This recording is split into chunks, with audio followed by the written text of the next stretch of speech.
베드로전서 3장 15절 16절 말씀 우리 함께 소리내서 같이 읽겠습니다. Let us read together. 너희 마음에 그리스도를 주로 삼아 거룩하게 하고 너희 속에 있는 소망에 관한 이유를 묻는 자에게는 대답할 것을 항상 준비하되 온유와 두려움으로 하고 선한 양심을 가지라. 이는 그리스도 안에 있는 너희의 선행을 욕하는 자들로 그 비방하는 일에 부끄러움을 당하게 하려 함이라. 아멘. 이제 성가대 찬양 읽겠습니다. 다시 한번 기도하겠습니다. Let us pray again. 하나님, 저희가 말씀의 강단 앞에서 주님의 말씀을 기다립니다. God, we wait for your word before the pulpit. 들려주시는 말씀을 잘 이해하고 말씀대로 살도록 우리를 인도하여 주시옵소서. Please guide us so that we may fully understand the word you speak to us and live according to it. 전하는 자와 듣는 자가 말씀 안에서 하나 되게 하여 주시옵소서. May those who preach and those who listen be united in the word. In the name of Jesus, we pray. 아멘. 지난 약 2주간의 여행 기간 중에 저희는 두 아들 집을 방문하는 것 외에도 이 전에 섬기던 교회에서 함께 활동했던 성도들 몇 분을 만나는 그 기회를 가졌습니다. 그분들 중에 한 분은 전에 저에게 이런 질문을 하셨던 적이 있어요. 목사님, 지난달에 한국을 방문하고 친정 아버지에게 예수님을 믿어야 한다고 복음을 전했어요. 그런데 오히려 아버지가 예수 믿는 사람들이 더 나쁜 짓을 하더라. 예수 믿지 않는 사람들이 오히려 더 착하고 자선사업도 많이 하는데 그런 사람들이 천국에 가야지 예수만 믿는다고 천국 간다고 하는 것은 내가 받아들일 수가 없다. 참 이렇게 대답하시는데 뭐라고 대답할 말이 없었어요. 알아듣기 쉽게 대답해 줄 수 있는 대답 없을까요? 하고 저한테 그런 말을 하셨습니다. 솔직히 말해서 그분을 이번에 만났기 때문에 이 생각이 떠올라서 여러분과 함께 이 말씀을 나눕니다만 우리들이 신앙생활하는 가운데 자주 듣는 질문들 가운데 하나입니다.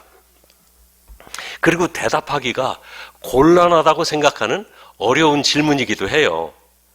사도 베드로는 오늘 본문에서 너희 마음에 그리스도를 주로 삼아 거룩하게 하고 너희 속에 있는 소망에 관한 이유를 묻는 자에게는 대답할 것을 항상 준비하되 온유와 두려움으로 하고 선한 양심을 가지라. 이렇게 말씀하고 있습니다. 참 이번 휴가 여행에서 만나는 분들과 무슨 대화가 있을 것인가 떠나기 전에 좀 생각을 하면서 떠났습니다. 그 대답에 대해서도 생각을 해보았습니다.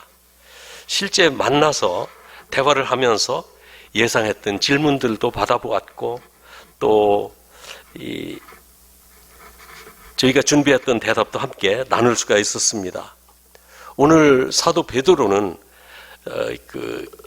이 베드로 사도의 권면에 따라서 참 이렇게 대답하라는 제목으로 오늘 좀 말씀을 나누기를 원합니다.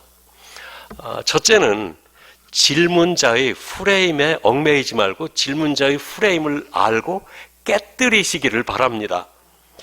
앞서 말한 그분의 질문을 다시 생각해 보겠습니다. 아주 간단한 대답으로 질문은 간단합니다. 그래서 이렇게 대답하라고 말씀해 줬어요. 이렇게 한번 대답하면 어떨까요? 해가면서 아버지, 천국은 하나님의 집이고 그것은 하나님의 나라입니다. 하나님의 집에 살려면 하나님의 가족, 즉 하나님의 자녀가 돼야 돼요. 그랬더니 그거로구나 하는 생각이 벌써 감이 오는 것 같았어요. 그때 그분이 계속해서 좀 얘기를 해줬습니다. 착한 일 많이 한다고 해서 하나님의 자녀가 되는 거 아니잖아요. 하나님의 자녀로 다시 나야지만 하나님의 자녀가 되는 거예요. 아버지도 하나님 나라에 들어가려면 예수님을 믿고 하나님의 자녀로 거듭 태어나야 돼요. 이분이 충분히 이해를 한 것 같아요. 아이고, 왜 그 대답을 못했을까? 간단하지만 이것이 대답입니다. 이 사실만 확실하게 알고 있다면 이런 질문에서 파생되는 유사한 질문들에 대해서 대답 충분히 하실 수 있을 겁니다. 그렇다면 그 권사님은 이 질문에 대답하기가 왜 어려웠을까요? 그 아버지의 질문은 어떤 틀에 한정된 대답을 요구했기 때문입니다. 이 한정된 틀, 이것을 우리는 요즘 프레임이라는 말로 많이 사용하기 때문에 앞으로 저는 프레임이라는 말을 계속 쓰겠습니다. 아버지는 이 권사 딸에게 천국에 가려면 착한 일을 해야 한다는 프레임 안에서 대답을 드리려고 했던 거예요. 이거 대답이 질문이 잘못됐다는 거 아닙니다. 그분들은 복음을 모르기 때문에 그렇게 질문할 수밖에 없어요. 근데 그분들이 알지 못하고 하는 질문에 그냥 우리가 함께 쌓여서 우리도 함께 나가면 안 되는 그 질문의 틀을 넘어야 되는 거예요. 전에 어떤 한국의 강연 프로그램을 유튜브로 보았던 적이 있습니다. 그 프로그램에서 강사가, 이제 사회겸 강사가 있는데 관중에게 질문을 합니다. 남자들은 키 큰 여자를 좋아할까요? 마음이 착한 여자를 좋아할까요? 지금 머릿속에 어떤 생각들이 지금 돌아가고 있습니까? 그래서 관중 속에서 여러 가지 대답들이 나옵니다. 기왕 키 크면 좋지. 마음씨 착한 여자가 더 좋지. 키만 크면 뭐해? 이러면서 서로 이야기를 하다가 강사가 무슨 대답을 하나 그 강사 얼굴을 쳐다봐요. 이때 강사는 한국의 남자들은요, 긴장하면서 쳐다봅니다. 얼굴 예쁜 여자를 좋아합니다. 대부분의 그 앉아있던 회중들이 진짜 그렇구나 하는 듯한 그런 웃음으로 화답을 하면서 동의를 합니다. 그런데 왜 관중들이 이 쉽고 단순한 대답을 찾지 못했을까요? 이 사회자가 그 질문에 키 큰 여자, 마음씨 착한 여자 프레임을 딱 씌워 놓았기 때문에 그래요. 그 프레임 안에서만 대답을 찾으려고 하니까 그런 쉬운 대답을 찾지 못했던 것입니다. 사람들은 우리 그리스도인들에게 질문을 합니다. 예수 믿어야 천국 간다고 하는데 그러면 세종대왕은 지옥에 갔을까요? 천국에 갔을까요? 이순신 장군은 천국에 갔을까요? 지옥에 갔을까요?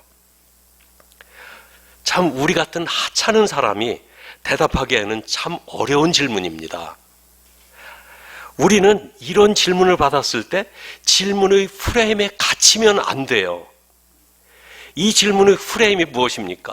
세종대왕, 이순신 장군 같은 훌륭하고 유명한 그런 위인들이라는 프레임이 걸려 있다는 것입니다. 우리가 그분들의 삶과 행실을 평가할 수가 없습니다. 그분들은 우리에 비해 너무나 훌륭하고 크신 분들이기 때문에 그래요. 감히 우리가 어떻게 그분들을 평가할 수가 있겠습니까? 천국에 갔다, 지옥에 갔다. 감히 말할 수가 없습니다. 그분들만을 생각한다면. 우리는 이런 질문을 받으면 세종대왕, 이순신 장군이라는 프레임에 갇히지 말아야 돼요. 어떻게 해야 되는가? 더 근본적인 문제들, 죄와 구원의 문제, 천국과 지옥의 문제, 이런 근본적인 문제에서 답을 찾아야 된다는 말입니다. 우리 인간은 기본적으로 하나님 앞에서 죄인들입니다. 거룩하신 하나님 앞에 의인은 하나도 없다고 성경은 선포합니다. 성경 속의 위대한 인물들도 모두 죄인들이었습니다. 노아, 아브라함, 모세, 이와 같은 위대한 믿음의 조상들도 하나님 앞에는 죄인들이었어요. 그래서 성경에는 의인은 없나니 하나도 없다고 선포합니다. 이 죄악의 멸망 가운데서 구원하시려고 하나님의 독생자 예수님이 세상에 오셔서 십자가에서 피 흘려 죽으신 것입니다. 누구든지 예수님의 십자가 보혈 없이 용서받을 사람이 없고 용서받지 못한다면 지옥의 형벌을 벗어날 수 있는 사람이 아무도 없습니다. 오늘 제가 지금 이 자리에서 나는 구원받았다고 확신하며 대답할 수 있는 근거는 내 안에 나를 구원하신 예수님께서 살아계시기 때문입니다. 이런 질문에 대한 대답은 예수님이 아니면 죄의 문제는 해결할 수 없다는 데 포커스를 맞추고 답을 찾으셔야 됩니다. 다른 많은 질문들도 우리를 고민하게 만듭니다. 나는 늘 마음이 정결한 줄 아는데 마음속에 음란한 생각이 가끔 찾아와요. 형제를 미워하는 것은 살인하는 것과 같다고 말씀하셨는데 저는 기분 상하면 형제를 얼마나 미워하는지 몰라요. 재물에 대한 욕심을 끊을 수가 없어요. 주일 예배를 자주 빠져요. 이런 모든 것들이 모두 하나님 앞에서 죄가 되는데 이 문제를 어떻게 해결하고 천국에 간단 말입니까? 이런 질문들에 대해서도 음란, 살인죄, 탐욕죄, 예배에 대한 불참, 이런 프레임에 갇히지 마시기를 바랍니다. 죄라는 개념에 포커스를 맞추면 죄에서는 우리의 문제를 해결할 답이 안 나옵니다. 예수님의 구원의 포커스를 맞추셔야 되는 거예요. 예수님은 우리가 그런 일을 해결할 수 없는 존재인지 아시기 때문에 우리를 죄를 대신해서 죄의 값을 치르신 것입니다. 우리가 죄에서 벗어나려고 노력하는 거 좋은 일입니다. 죄를 짓지 않으려고 노력해야 합니다. 그리고 바른 생활을 하도록 노력해야 합니다. 그러나 우리는 자기 수양을 통해서 아니면 나의 바른 행동을 통해서 또 그런 죄에서 벗어날 수 있다? 그런 생각에 깨뜨리지 않으면 우리는 예수님을 믿을 수가 없습니다. 우리는 이런 죄에서 벗어날 수 없는 흉악한 죄인들이에요. 이런 질문의 대답은 예수님에게서 찾아야 합니다. 두 번째, 복음의 진리를 이해해야 합니다. 프레임을 쓰고 질문하는 사람들에게 대답하기 위해서는 복음의 진리를 우리가 충분히 이해하고 있어야 대답을 해줄 수가 있어요. 복음이란 예수님을 말합니다. 복음은 예수님이시며 예수님께서 우리의 죄를 위해서 이루어 놓으신 일들이 복음입니다. 우리가 잘 아는 요한복음 3장 16절 말씀은 우리가 잘 아는 그리고 또 잘 이해하고 있는 성경 구절입니다. 이 한 구절 속에 복음의 내용이 잘 요약되어 있어요. 요한복음 3장 16절 보지 않고 한번 하실 수 있을까요? 다 같이 John chapter 3 verse 16 Let us memorize. 다 같이 시작. 사랑하사 독생자를 주셨으니 이는 그를 믿는 자마다 멸망하지 않고 영생을 얻게 하려 하심이라. 아멘. 다 같이 해보십시다. 다시. 하나님이 세상을 이처럼 사랑하사 독생자를 주셨으니 이는 그를 믿는 자마다 멸망하지 않고 영생을 얻게 하려 하심이라. 아멘. 반드시 외우시기 바랍니다. 이 말씀을 한 말씀 한 말씀 뜯어가면서 생각해 보세요. 이게 복음이 함축된 내용입니다. 자, 하나님이 세상을 이처럼 사랑하사 하나님이 우리를 사랑하셨다. 이게 진짜 복음입니다. 복음을 굿뉴스라고 그러잖아요. 하나님이 우리를 사랑하셨다는 소식보다 더 굿뉴스는 없습니다. 그런데 그 다음에 독생자를 주셨으니 이것이 복음입니다. 하나님이 우리를 위해서 독생자를 주셨습니다. 이보다 더 좋은 뉴스는 없습니다. 우리를 사랑하시기 때문에 독생자를 이 세상에 보내주셨어요. 여러분, 하나님의 독생자가 세상에 오셨다는 이 말씀은 예수님이 행하신 복음적인 사역을 모두 포함하는 말씀입니다. 아니야, 하나님의 아들 이 세상에 구경하러 오셨겠어요? 아니면 하나님의 세상 좀 한번 훑어보고 와라, 그래서 보내셨겠어요? 아닙니다. 예수님의 희생을 통해서 우리를 구원하시려고 독생자를 보내셨습니다. 그렇기 때문에 예수님께서 구원을 위해서 하신 모든 일들, 십자가에서 당하신 고난, 그리고 또 피 흘리신 모든 일들, 이것이 다 포함해서 독생자를 주셨으니 이 말씀 속에 포함이 되는 거예요. 그래서 그를 믿는 자마다 멸망하지 않고 영생을 얻게 하려 하심이라. 이것이 복음이란 말입니다. 예수님은 세상 모든 사람들의 죄를 자기 몸에 받아 지시고 죄의 형벌을 받기 위해 세상에 오셨습니다. 그리고 마침내 십자가에서 우리 모두의 죄를 대신해 죽으심으로 우리의 죄를 용서해 주셨습니다. 그리고 죽으신 예수님은 다시 살아나셔서 우리에게 영원히 죽지 않는 영원한 생명을 주셨습니다. 독생자를 주셨다는 말씀 안에 이 내용이 포함되는 것입니다.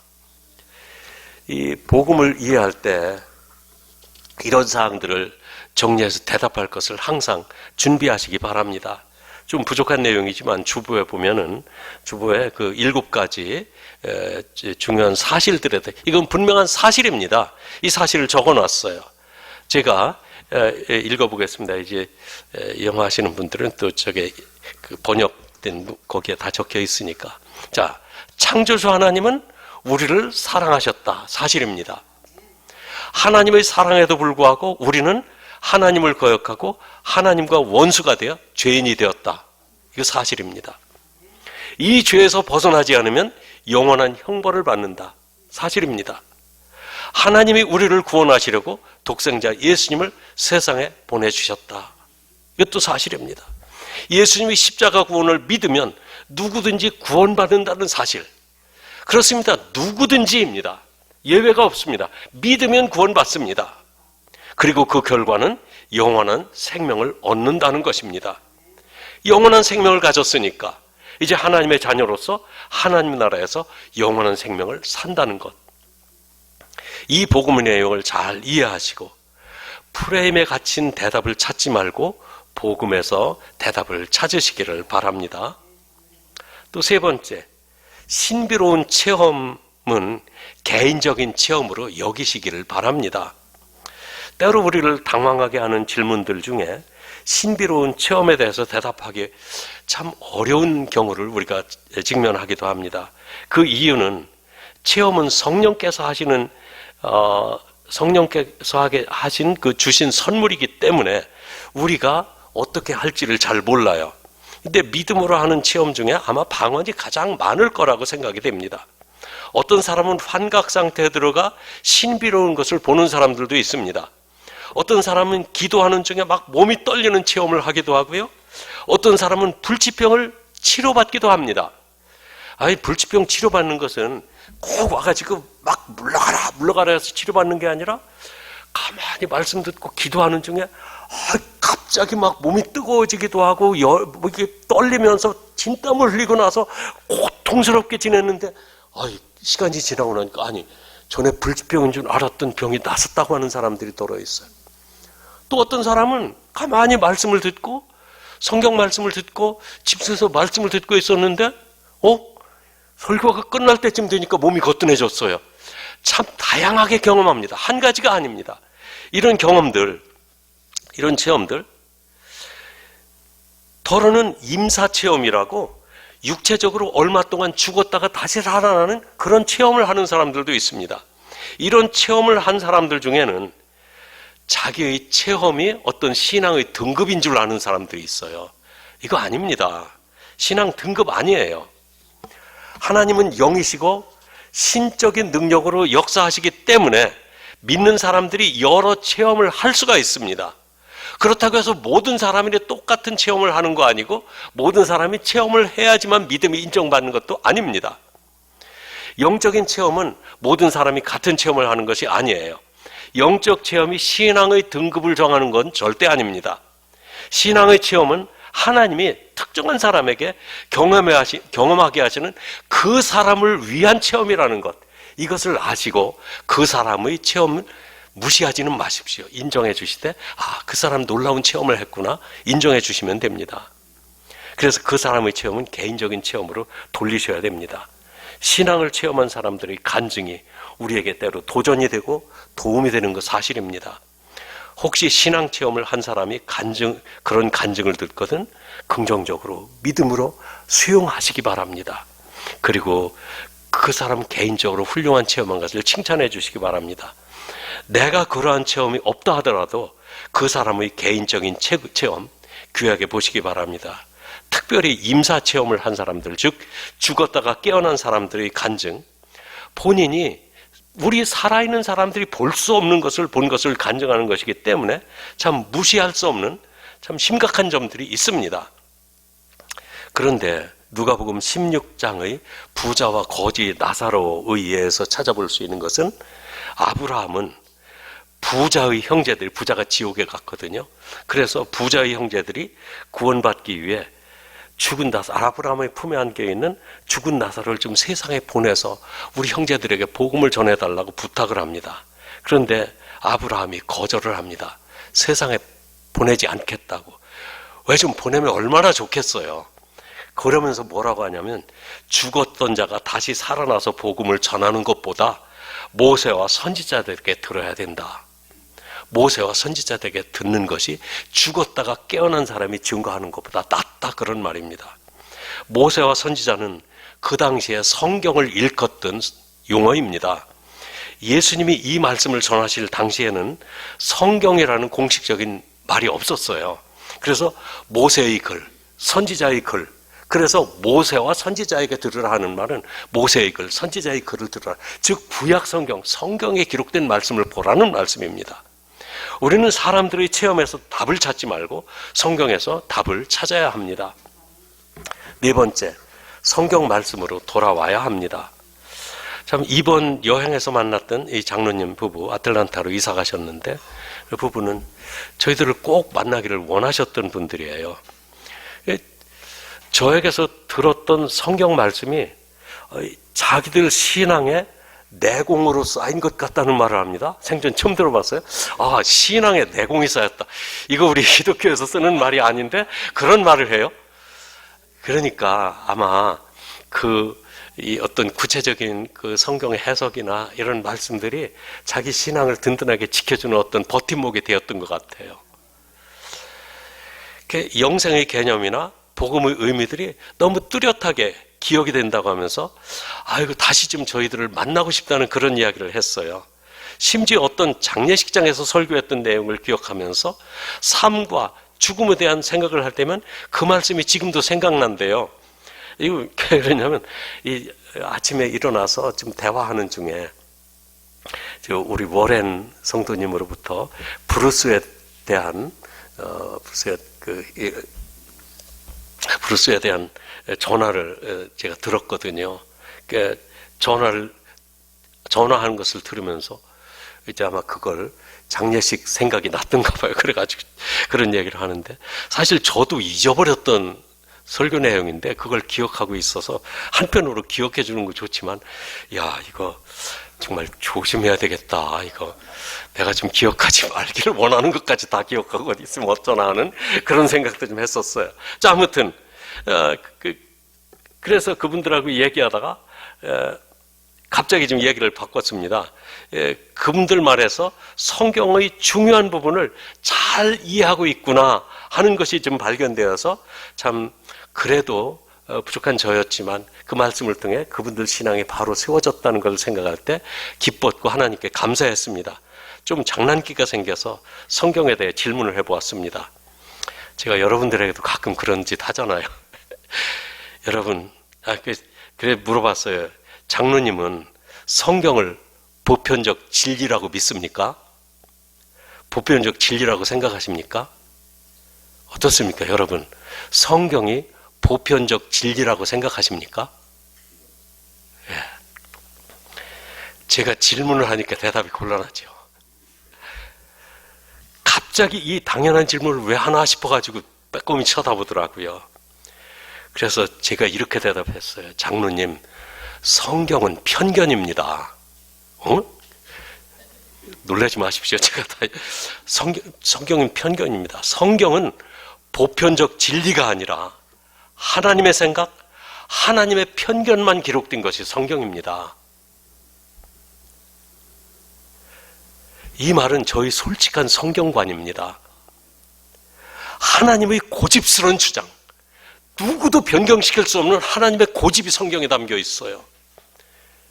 하나님의 편견, 이런 편견을 진리로 믿는 그리스도인들 모두 편견에 치우친 사람들이에요. 우리는 이러한 하나님의 편견을 진리라고 믿고 있는 사람들입니다. 이렇게 치우친 사람들, 이런 사람들이 바로 우리들이라는 말씀이에요. 모든 사람들을 죄인으로 몰아가고 있습니다. 이게 말이 되는 얘기입니까? 그런데 우리는 그것이 진리라고 주장하는 사람들이에요. 하나님이 사람이 되어서 세상에 오셨다고 말합니다. 믿지 않으면 모두 지옥에 들어갈 것이라고 말합니다. 아니 100년 사는 것도 오래 살았다고 생각하는 사람들에게 영원히 죽지 않는 생명을 주겠다고 말을 합니다. 우리는 편견투성이니 이 성경을 진리로 믿고 있습니다. 그렇습니다. 성경의 진리는 세상에 동의할 수 없는 편견투성이입니다. 그러나 이 편견을 우리가 믿고 알고 보니 이것이 진리라는 것입니다. 이 진리야말로 정말 우리가 믿고 깨달은 바는 이 진리야말로 모든 사람들이 믿어야 할 보편적인 진리라는 말씀이에요. 이 진리의 성경 말씀을 부지런히 읽으시기 바랍니다. 부지런히 읽다 보면 궁금증도 생깁니다. 여기서 질문도 생깁니다. 그리고 질문을 하다 보면 질문에 대한 답도 성경에서 나옵니다. 참 우리가 믿고 있는 도리에 대해 그리고 믿는 우리들이 가지고 있는 소망에 대해 세상 사람들은 많은 질문을 던질 것입니다. 그 사람들의 질문에 대해서 누가 대답해 줘야 합니까? 세상 사람들이 대답 못 해줍니다. 우리 그리스도인들이 대답해 줘야 됩니다. 그들의 질문의 프레임에 매이지 마시기 바랍니다. 그들의 체험에 눌리지 마시기 바랍니다. 그 대답을 예수님을 믿는 복음 진리에서 찾아야 합니다.